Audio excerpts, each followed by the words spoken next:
एक और बड़ी खबर पहले हम आपको बता दें, आतंकी आदिल की गिरफ्तारी के बाद उसके शादी का कार्ड भी जांच एजेंसियों के हाथ लगा है।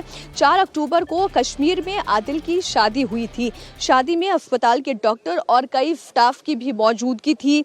जांच एजेंसी उन तमाम लोगों से भी अब पूछताछ करेगी जो इस शादी के अंदर शामिल थे। उनकी तलाश की जा रही है। आदिल की शादी में ये शामिल हुए थे। दिल्ली ब्लास्ट में मारा गया आतंकी डॉक्टर उमर पूरी तरह से टेरर स्क्रिप्ट का मेन किरदार दिखाई दे रहा है। धमाके वाली कार में वो उस वक्त सवार था जब ये धमाका हुआ। फैमिली से उसके डीएनए सैंपल मैच कराए गए हैं। अब इसकी पूरी टेरर एक्टिविटी का कच्चा चिट्ठा खोला जा रहा है। उमर के 50 से ज्यादा सीसीटीवी फुटेज की मैपिंग कर ली गई है। आपको जानकारी दे दें, Badarpur, Asif Ali road, Connaught place का सीसीटीवी फुटेज आपने इंडिया टीवी पर देखा। लाल किले के पास ऐसे कई सारे वीडियो एविडेंसेस भी कलेक्ट किए गए हैं। इस वक्त की बड़ी खबर आपको बता दें, अलग अलग 5 तस्वीरें इस वक्त आपके सामने हैं। दिल्ली ब्लास्ट में मारा गया आतंकी डॉक्टर उमर मोहम्मद, उसके 50 से ज्यादा सीसीटीवी फुटेज सामने आ चुके हैं। हमारे सहयोगी मंजूर मीर जुड़े हुए हैं। मंजूर, आपके पास इन आतंकियों के मॉड्यूल से जुड़ी हुई और कौन सी ताज़ा जानकारी?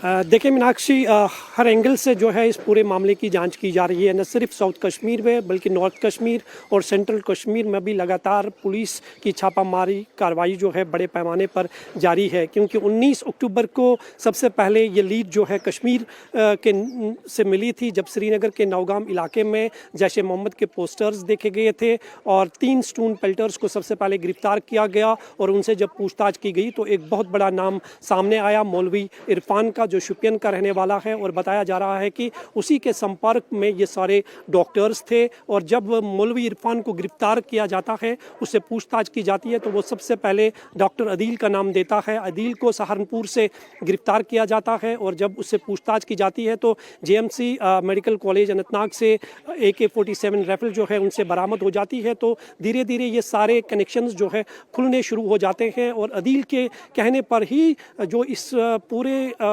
किंगपिन माने जाते हैं दिल्ली ब्लास्ट के मुजम्मिल, उसकी गिरफ्तारी हो जाती है। उनके पास में से भारी मात्रा में हथियार और गोला बारूद जो है वो बरामद होता है। और अगर जम्मू कश्मीर पुलिस को ये सारी चीज़ें इंफॉर्मेशन श्रीनगर से नहीं मिलती तो एक बहुत बड़ा हादसा जो है दिल्ली के किसी भी हिस्से में हो सकता था। इस तरह की योजना जो है इस पूरे टेरर मॉड्यूल ने बना के रखी थी, लेकिन जम्मू कश्मीर पुलिस को वक्त रहते एक बहुत बड़ी कामयाबी मिली, लीड मिली और वहाँ तक पहुँचने में ये सफल हुए। रहे हमारे साथ। इस बीच एक बड़ी खबर हम दर्शकों तक पहुंचाते हैं। दिल्ली ब्लास्ट पर पहली बार अमेरिकी विदेश मंत्री मार्को रूबियो का बयान सामने आया है। इस वक्त की बड़ी खबर हम दर्शकों तक पहुंचा दें।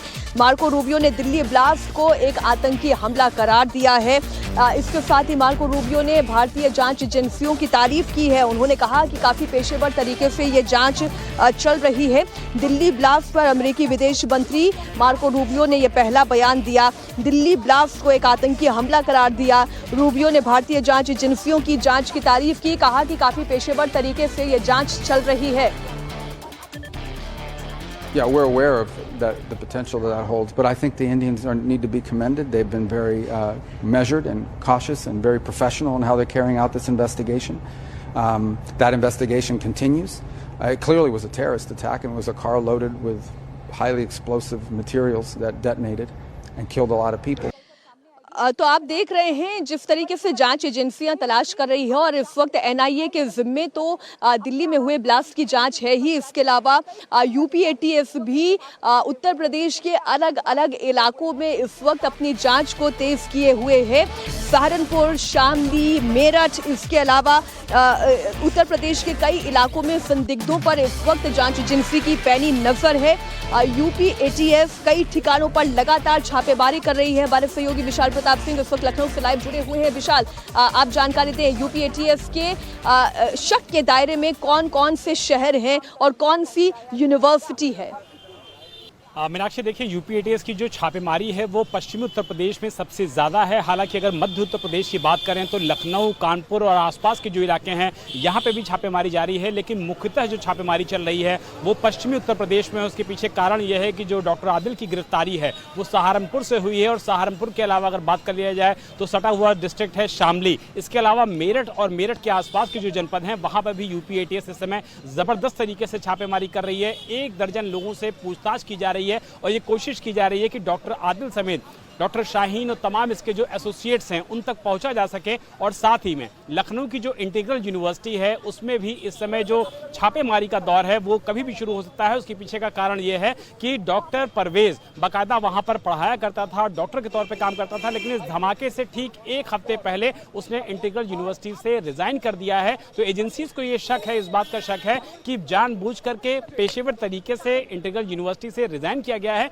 ताकि वहां का कनेक्शन स्टैब्लिश ना होने पाए। और जिस तरीके से अलफता यूनिवर्सिटी फरीदाबाद की इस पूरे मामले में सबसे ज्यादा केंद्रित हुई है, उसी तरीके से लखनऊ की जो इंटीग्रल यूनिवर्सिटी है उस पर जांच एजेंसी की पूरी तरीके से नजर है। और यह माना जाना चाहिए कि 102 दिन के अंदर या हो सकता है संभवतः आज ही वहां पर यूपीएटीएस की टीम पहुंच सकती है और इस पूरे मामले की जो तफ्तीश है उसको आगे बढ़ा सकती है, ताकि डॉक्टर परवेज उसके एसोसिएट्स के साथ किस तरीके का बर्ताव कर रहा था, किस तरीके से लोगों के साथ संपर्क में था और जिन फोन्स का वो इस्तेमाल कर रहा था, कीपैड फोन का, वो ये बताने के लिए काफी है कि काफी सुनियोजित तरीके से ये लोग पूरे इस ऑपरेशन को आगे बढ़ा रहे थे। लेकिन एसोसिएट्स कौन थे, लोग कौन थे, स्लीपर सेल का मॉड्यूल क्या था, उसको अनर्थ करने के लिए इस समय यूपीएटीएस की टीम पश्चिमी उत्तर प्रदेश, मध्य उत्तर प्रदेश में लगातार बिल्कुल विशाल, स्लीपर सेल का ये मॉड्यूल बहुत बड़ा हो सकता है क्योंकि शाहीन शाहिद जिसका कनेक्शन इंटीग्रल यूनिवर्सिटी से है, शाहीन शाहिद का कनेक्शन जो आतंकी डॉक्टर मुफम्मिल से है, डॉक्टर उमर मोहम्मद से है, उसी से जुड़ी हुई एक बड़ी जानकारी सामने आ रही है।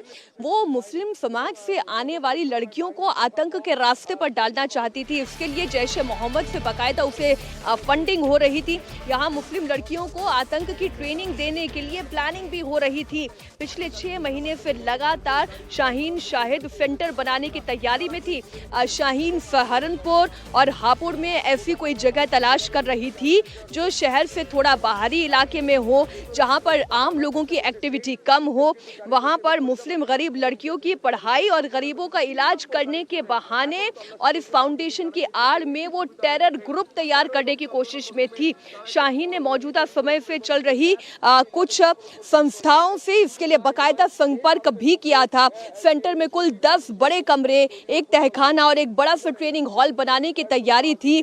अब आप सोचें, प्लानिंग अगर इम्प्लीमेंट हो जाती तो क्या होता, लेकिन टेरर प्लानिंग इंप्लीमेंट होने से पहले ही ये आतंकी सलाखों के पीछे हैं और जांच एजेंसी लगातार इनसे पूछताछ कर रही है।